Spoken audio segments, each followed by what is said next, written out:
ரொம்ப என்ஜாய் பண்ணி பார்த்தேன் படம். அனிருத் இல்லைங்க, ஒரு தலைவருக்கு மட்டும் ஒரு ஸ்பெஷலாக போடுறாரு, தலைவருக்கு மட்டும் உயிரே கொடுப்பேன் அப்படின்றாரு. இதில் வந்து அவர் ரொம்ப டவுன் தான். மியூசிக் படத்தில் லாஜிக் இல்லை. கமல் படம் வந்து சூப்பராக இருந்துச்சு ப்ரோ. எனக்கு தெரிஞ்சு அது 3ல தான் எல்லாத்தையும் பார்க்க முடியும்னு நான் நினைக்கிறேன். கிளைமேக்ஸில் சின்ன குழந்தைகள் யூனி பைக்கில் போயிட்டுருப்பார். இவர் டக்குன்னு அதில் ஏறி ஓட்ட ஆரம்பிச்சிட்டாரு. யூனி பைக்கில் எல்லாம் உங்களுக்கு பேலன்ஸ் கிடைக்கிறதுக்கே 10 நாள் 15 நாள் ஆகும். ஆக்சுவலி அதுதான் நான் நிறைய வருவாருன்னு நினச்சேன். நான் ஒரு இப்போ இந்த பாட்டில் கம்மியாக கொடுத்துருக்காங்க. இல்லை, அதுதான் நான் ஏற்கனவே சொன்னது தான். கிட்டத்தட்ட 6 வருஷம் எப்போன்னு உட்காந்துருந்தோம்ல. ஆமாம், அதை வந்து அந்த இந்தியன்லேருந்து ஒரு 6 மடங்கு அதிகமாக வந்து இந்த மக்களை ரசிக்க வச்சுருக்கிறார் அப்படின்னு சொல்கிறேன். வழக்கமாக ஒரு இருக்கணும். எனக்கு வந்து இந்த படத்தில் வந்து சங்கர் சார் சொல்லும்போதே பாபு வழக்கமான விவேக் சாரை இந்த படத்தில் பண்ணக்கூடாது. நீ ரொம்ப ரொம்ப என்ஜாய் பண்ணி பார்த்தேன் படம்.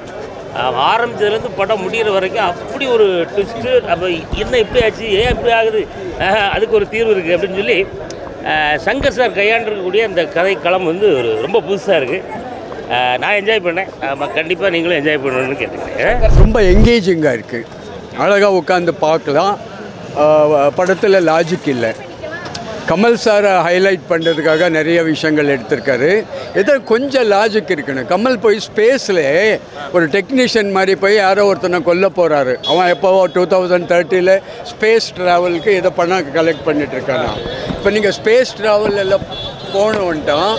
நீங்கள் ஒரு 4 வருஷம் ட்ரைனிங் இருந்தால் தான் நீங்கள் அங்கே ஃப்ளை பண்ண முடியும், மூவ் பண்ண முடியும். இவர் கமல் சார்லாம் திடீர்னு ஒரு செகண்டில் ஃப்ளை பண்ண ஆரம்பிச்சிட்டாரு ஸ்பேஸ் ஸ்டேஷனில் எல்லாம். அதெல்லாம் நம்பவே முடியாது. அந்த காலகட்டத்துக்கு அந்த படம் எப்படி இருந்தது நமக்கு கதை சொல்ல விரும்பல. ஆனால் இந்த காலகட்டத்துக்கு நம்மளோட மனப்பான்மை எப்படி இருக்குன்றது அருமையாக காமிச்சிட்டாங்க. அதை நீங்கள் பார்த்தாலே உங்களுக்கு படம் வந்து சூப்பராக இருந்துச்சு ப்ரோ. எப்படின்னா ஃபஸ்ட்டு ஸ்டார்டிங் வந்து ஸ்லோவாக போகிற மாதிரி இருக்கும். அது வந்து ஃபுல்லாக உட்காந்து பார்த்தா தான் வந்து புரியும். லைக் எல்லா யங்ஸ்டர்ஸுமே பார்க்க வேண்டிய படம். நிறைய அரசியல் பேசுனது பயங்கர உண்மையிலே டைரெக்டாக பேசியிருந்தார். அதெல்லாம் ரொம்ப பிடிச்சிருந்துச்சு. டைலாக் வரியாவுமே டைரெக்டாக வந்து அரசியலை நம்மளுக்கு புரிய வைக்கிறதுக்காண்டியே சில விஷயங்கள்லாம் பண்ணியிருந்தார். அதெல்லாம் ரொம்ப பிடிச்சிருந்துச்சு. ஒரே ஒரு ஃபீல் எனக்கு மைனஸ் என்ன அப்படின்னா, ஃபஸ்ட்டு பார்ட்டில் வந்து ரொம்ப சைலண்ட்டாக பண்ணியிருப்பார். இதுலேயும் கொஞ்சம் டைலாக்ஸ் வரியாக ரொம்ப கம்மி பண்ணியிருக்கலாமோன்னு தோணுச்சு. ரொம்ப அளவுக்கு அதிகமாக இருக்க மாதிரி இருந்துச்சு. அது கொஞ்சம் கம்மி பண்ணியிருக்கணும். மற்றபடி ஓகே. அது எனக்கு தெரிஞ்சு அது 3ல தான் எல்லாத்தையும் பார்க்க முடியும்னு நான் நினைக்கிறேன். ஏன்னா நான் எதிர்பார்த்து வந்தது ஒன்று. பட் எனக்கு கிடைச்ச ஒரு விஷயம் என்னென்னா, நம்ம இந்தியன் 1 பார்த்துருப்போம்ல, அந்த 1 பார்க்குறப்ப எந்த ஒரு நம்மளுக்கு ஒரு ஃபீல் இருந்துச்சோ அந்த ஒரு ஃபீலை வந்து கண்டிப்பாக இந்தியன் 3 கொடுக்கும்னு நான் நினைக்கிறேன். ஸோ இந்தியன் 3 எல்லோரும் பார்க்கணுன்றதுக்கான ஒரு சின்ன ட்ரெய்லர் வேர்ஷனாக தான் வந்து 2 நான் எதிர்பார்க்குறேன். ஏன்னா எஸ்ஜே சூர்யா சார்லேருந்து எல்லாருமே அந்த ட்ரெய்லரில் எப்படி சின்ன சின்ன பிட்டில் வந்து ஒரு வைபை கொடுத்துட்டு போவாங்களோ அந்த மாதிரி அப்பப்போ வந்து ஒரு வைபை கொடுத்துட்டு போயிருந்தாங்க. ஸோ 3க்காக தான் நான் வெயிட் பண்ணுறேன். படம் ஓவராலாக சூப்பராக இருக்குது. ஃப்ளாப் ஆகிறதுக்கு சான்ஸே கிடையாது. படம் கரெக்டாக கொடுத்துட்டு போயிருக்காங்க. கிளைமேக்ஸில் சின்ன குழந்தைகள் யூனி பைக்கில் போயிட்டுருப்பார். இவர் டக்குன்னு அதில் ஏறி ஓட்ட ஆரம்பிச்சிட்டாரு. யூனி பைக்கில் எல்லாம் உங்களுக்கு பேலன்ஸ் கிடைக்கிறதுக்கே 10 நாள் 15 நாள் ஆகும். பட் கமல் சாருக்கு ஒரு ஹைலைட் பண்ணலான்ட்டு அந்த மாதிரி சீன்ஸ் எல்லாம் இருக்குது. அறுவை காமெடி நிறைய இருக்குது. லாஸ்ட் வருஷனில் சீரியஸாக இருந்தது. இப்போ நடுவில் இதெல்லாம் வந்து குதிரை போட்டது இதெல்லாம் வந்து யூஸ்வலாக வந்து புதுசாக இருந்தது, ஹியூமராக இருந்துச்சு. நல்லா இருந்துச்சு ப்ரோ. ரொம்ப நல்லா இருந்துச்சு. லீடிங் யார் சார் நினைக்கிறீங்க இந்த மூவியில்? லீடிங் கேரக்டர் சித்தார்த் சார் எடுத்துருக்காரு, கமல் சார் தான் sir. Siddharth sir Kamal sir தான். Supporting Siddharth sir. அவரோட பர்ஃபார்மன்ஸ், அவரோட கேரக்டர் ரொம்ப நல்லா பண்ணியிருந்தார். இதில் எஸ்பி சூர்யா ஆக்டிங் எப்படி சார்? தேர்ட் பார்ட் தான் அவர் பர்ஃபார்மன்ஸு. எங்களுக்கு அவர் வந்து இந்த ஸ்க்ரீனில் வந்து அவர் பர்ஃபார்மன்ஸ் மிஸ் பண்ணி போகிறோம். பட் ஒரு ரொம்ப ஹாப்பி என்னென்னா, ஒரு நம்பிக்கை என்னென்னா தேர்ட் பார்ட்டில் நம்ம ஃபில்ஃபில் பண்ணுவாருன்றதுல நாங்கள் பண்ணியிருக்காங்க. ஆக்சுவலி அதுதான் நான் சூர்யா சார் நிறைய வருவாருன்னு நினச்சேன். நான் ஒரு இப்போ இந்த பாட்டில் கம்மியாக கொடுத்துருக்காங்க. மேபி கடைசி பாட்டில் அதிகமாக இருக்கலாம் நினைக்கிறேன். சித்தார்த் சார் ஈக்குவலாக கமல் சாருக்கு அப்புறம் அதிகமாக சித்தார்த் சார் தான் காமிச்சாங்க. பார்த்தீங்கன்னா வந்து ஏஆர்எம் வந்து சட்ட சார்க்குள்ள ட்ராவல் பண்ண முடியும். அனிருத் அது ஃபுல்ஃபில் பண்ணியிருக்காங்க இந்த படத்தில். அவங்க விஷயத்தில் அவங்க கரெக்டாக பண்ணியிருக்காங்க.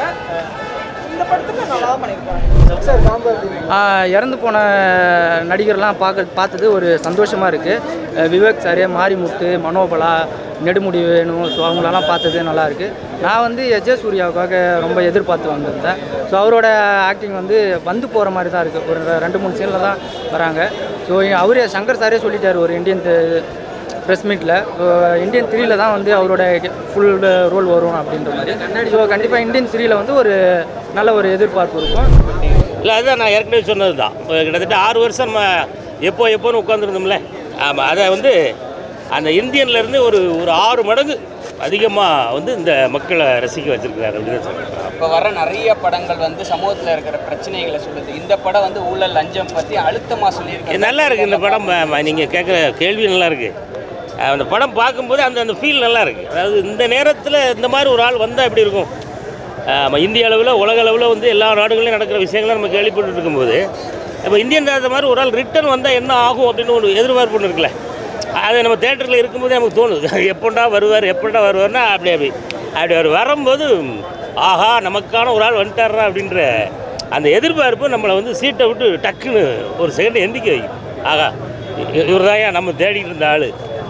அந்த மாதிரியான ஒரு ஃபீலை கொடுக்குற இந்த படம் கண்டிப்பாக ஒரு வாட்டி பார்க்கலாம். கமல் சார் ஆக்டிங் எக்ஸ்ட்ராடினரி இருந்துச்சு, கண்டிப்பாக என்ஜாய் பண்ணலாம்.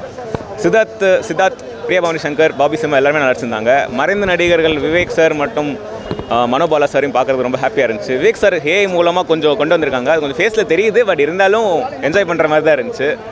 கமல் சார் ஆக்டிங் எக்ஸ்ட்ராடினரி, அதுக்கு எதுவுமே இல்லை. நான் சொல்கிறதுக்கு என்ன, அவர் பெரிய ஆக்டர். விஎஃப்எக்ஸ் சிஜி ஒர்க் அது எல்லாமே நல்லா இருந்துச்சு. ஃபர்ஸ்ட் ஹாஃப் கொஞ்சம் லேக்காக இருந்துச்சு, செகண்ட் ஹாஃப் ஓகே. தேர்ட் பார்ட்டுக்கு ஒரு லீட் கொடுத்துருக்காங்க, நல்லா லீட் கொடுத்துருக்காங்க. கதை எல்லாமே பிரம்மாண்டம் தான். சங்கர் அவர்னாலே பிரம்மாண்டம். பட் நல்லா இருக்குது, பார்க்கலாம். கமர்ஷியலாக ஒரு 3 மணி நேரம் வந்து பார்க்கலாம். படம் நம்ம நல்லா தான் இருக்குது. கமல் சார் ஆக்டிங்காகவே படம் பார்க்கலாம். சரியான ஆக்டிங். ஏன்னா இந்த ஏஜில் வந்து நம்ம ஏஜில் இருக்கவங்களே இவ்வளோ ஹார்ட் ஒர்க் பண்ணுவாங்களான்னு தெரில. செம்மையாக இருக்குது. அதுவும் கேமரா ஒர்க்கு எல்லாமே பயங்கரமாக இருக்குது. அவர் அதில் ஒரு இன்டர்வலுக்கு அப்புறம் ஒரு ஃபைட் சீன் இருக்கும். அதில் வந்து அந்த கேமரா ஆங்கிள் அவங்க அந்த சரியாக இருக்குது ப்ரோ. அவர் ஸ்டைல் பயங்கரமான ஸ்டைல் ப்ரோ. நான் சொன்னால் உங்களுக்கு அது தெரிஞ்சிடும். நம்ம இந்தியன் ஃபஸ்ட்டு பார்க்க போகும்போது அந்த காலத்துக்கு அது தேவைப்பட்டதாக தெரிஞ்சுது. இந்த காலத்தில் நம்ம நிறையவே கடந்து வந்துட்டோம். அதனால் நம்ம மனப்பான்மை தேஞ்சு போச்சு. அந்த சேஞ்ச் ஆனதுக்கு இந்த படம் கரெக்டாக எடுத்து நமக்கு சொல்லுது.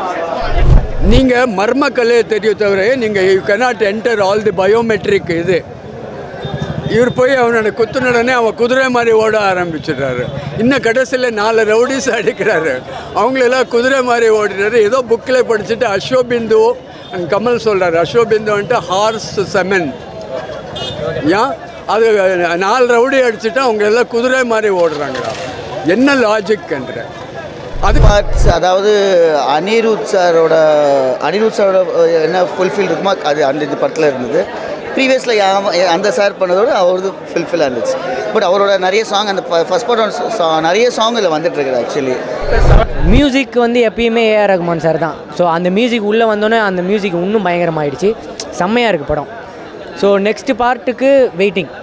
ஸோ இதுலேருந்து அது கண்டினியூன்னு நினைக்கிறேன். அதில் தான் மெயின் பிக்சரே இருக்கும்னு நினைக்கிறேன். ஃபுல் ஃபைட் அது மாதிரிலாம் சூப்பராக இருக்குது படம். பார்க்கலாம், யங்ஸ்டர்ஸ் பார்க்கலாம்.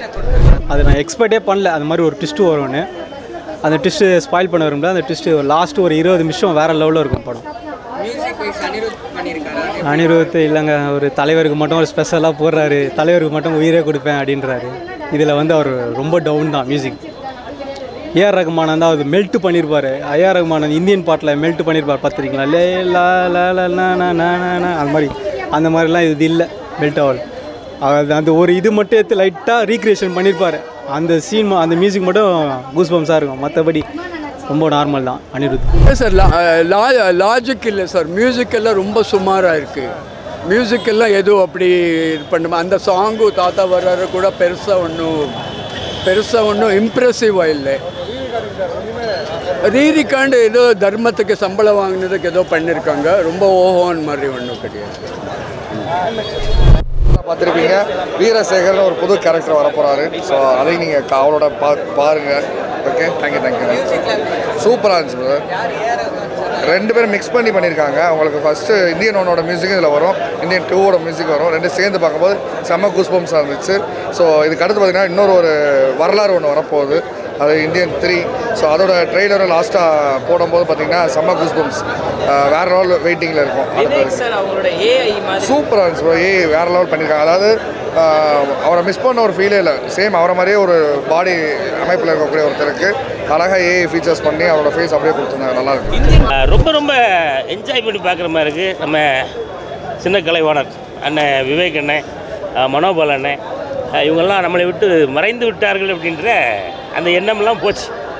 நம்ம கூட தான் இருக்காங்க. இந்த படத்தின் மூலமாக இன்னும் பல ஆண்டுகள் மக்கள் மத்தியில் அண்ணன் விவேக் அண்ணனும் மனோபால அண்ணனையும் வாழ வச்சுருக்காரு இயக்குனர் சங்கர் அவர்கள். அதனால் சங்கர் சாருக்கு இந்த இடத்துல மீண்டும் ஒரு பெரிய நன்றியை சொல்லணும். நிறைய எக்ஸ்பெக்டேஷன்ஸ் ஸ்டார்ட் ஆகிடுச்சு. ஆமாம், கண்டிப்பாக ப்ரோ, ரொம்ப அதிகமாக ஸ்டார்ட் ஆகிருக்கும். இப்போ படம் பார்த்துட்டு வரும்போது யாருமே இந்தியன் 2 பற்றி பேசுகிறாங்களோ இல்லையோ, இந்தியன் 3 பற்றி அதிகமாக பேசிட்டே போவாங்க. ஸோ அந்த மாதிரி தான் எல்லாமே ஆரம்பிக்கிறது. அப்போ அந்த காலத்தில் கம்ப்யூட்டர் டெக்னாலஜி ரொம்ப கம்மியாக இருந்துச்சு. அப்போயே அவ்வளோ பிரம்மாண்டத்தை கொடுத்தவர் இப்போ இவ்வளோ பெரிய டெக்னாலஜி சும்மா விட்டுருப்பாரு. ஸோ புகுந்துள்ள ஆண்டிருக்காங்க. ப்ரோ அதுதான் நான் ஒரிஜினலாகவே நினச்சேன். விவேக் சார் வந்து உண்மையாகவே நடிச்சிருக்காங்க. நான் கூட கேட்டேன், ஒரிஜினலாக நடிச்சிருக்காரா? ஆமாண்டா அப்படின்னு சொன்னான். வெளியில் வந்தால் பார்க்குறது சிஜின்னு, அது சிஜி மாதிரி ஒரிஜினலாக இருக்குது, அப்படியே சிஜி மாதிரியே தெரில. ஸோ வெளியே வந்தோன்னே தான் எனக்கே தெரியும் அது சிஜி அப்படின்ட்டு. அப்போ வந்து 1000 500ல் லஞ்சங்கள் வந்துச்சு. இப்போ கோடிக்கணக்கில் நடக்குது. ஸோ அதெல்லாம் வந்து இந்த காலகட்ட 2K கிட்ஸுக்கு தெரியாது. ஸோ அதை சொல்லுற விதமாக தான் சொல்லியிருக்காங்க. படம் வந்து கண்டிப்பாக நல்லாயிருக்கு. எல்லாருமே வந்து கண்டிப்பாக ஃபேமிலியாக தனியாக கூட வந்து பாருங்கள். தனியாக பார்த்தோன்னா ஒரு தாக்கத்தை ஏற்படுத்தும், ஒரு விழிப்புணர்வை ஏற்படுத்தும், ஸோ ஒரு மாற்றத்தை ஏற்படுத்தும். அதுக்காகவே வந்து இந்த இந்தியன் 2 வந்து கண்டிப்பாக பார்க்கலாம். அது கண்டிப்பாக அடுத்த பாட்டில் வருது, பாரா சாங். அந்த பாரான ஒரு பாட்டு கேட்டிருப்பீங்களா, அது வந்து நெக்ஸ்ட் பாட்டில் வரும். சூப்பராக இருக்குது, பாருங்கள் நீங்கள். தேங்க்யூ. உலகநாயகன்னா அவர் ஒருத்தர் தான், அவருக்கு கம்பரிஷனே கிடையாது. அவரோட இடத்த வேறு யாரும் ஃபில்லப் பண்ணவும் முடியாது. ஆனால் இப்போ இருக்கிற யூத் ஹீரோலாம் கமல் சாரை பார்த்தானா அவர் பண்ணுற ஃபைட்டு, அவர் வந்து இந்த படத்துக்காக இந்த ஏஜில் அவ்வளோ கஷ்டப்பட்டுருக்காரு. அதெல்லாம் இப்போ இருக்கிற யூத்துனால் பண்ண முடியுமா அப்படின்னா அது யோசிக்க வேண்டிய விஷயம். இதில் வந்து அதான் சொல்கிறேன்ல, விவேக் சார் வந்து எல்லா படத்துலேயும் ஒரு பாடி லாங்குவேஜ் வச்சுருப்பார். வழக்கமாக ஒரு இருக்கணும். எனக்கு வந்து இந்த படத்தில் வந்து சங்கர் சார் சொல்லும்போதே, பாபு வழக்கமான விவேக் சாரை இந்த படத்தில் பண்ணக்கூடாது நீ அப்படி சொல்லிவிட்டு, அவர் வந்து எப்படி நடக்கணும், எப்படி சிரிக்கணும் அப்படி சொல்லி விவேக் சாருக்கு ஃபுல் அண்ட் ஃபுல் வந்து ஒரு பாடி லாங்குவேஜ் வந்து அவர் வந்து க்ரியேட் பண்ணியிருந்தார். ஸோ நான் பண்ண ஒவ்வொரு அசைவும், எப்படி திரும்பணும், எப்படி நடக்கணும், எப்படி சிரிக்கணும், எப்படி திரும்பி, எல்லாமே வந்து சங்கர் சார் சொன்னதை நான் செஞ்சுருக்கேன். ஸோ வழக்கமான ஒரு விவேக் சாராக இல்லாமல் இந்த படத்தில் வந்து வேற ஒரு விவேக் சாராக இருக்கும். இதை படத்தை பார்க்கும்போது இது நான் தானா அப்படிங்கிறது எனக்கு பெருமையாகவும் ஒரு எப்படி நம்ப முடியாத அளவுக்கு இருக்குது. எனக்கே படம் பார்க்குற ஆடியன்ஸுக்கு வந்து எனக்கு விவேக் சார் ரொம்ப பிடிக்கும். பர்சனலாக அவர் கூட ரொம்ப வருஷம் ட்ராவல் பண்ணியிருக்கேன். ஸோ விவேக் சார் உயிரோடு இல்லை, ஆனால் இன்றைக்கி படம் ஃபுல்லாக அவர் இருக்கிறாரு. அப்படிங்கும்போது அது அந்த சங்கர் சார் வந்து விவேக் சார் மேலே எந்த அளவுக்கு மரியாதை வச்சுருக்காரு, அந்த நன்றி கடனை வந்து அவர் செஞ்சுருக்காருங்கிறது எனக்கு சந்தோஷமாக இருக்குது, பெருமையாக இருக்குது. அதனால தான் நான் வந்து விவேக் சாரோட இடத்துல நான் வந்து நடிச்சிருக்கேங்கிறது எனக்கு பெருமையாக இருக்குது.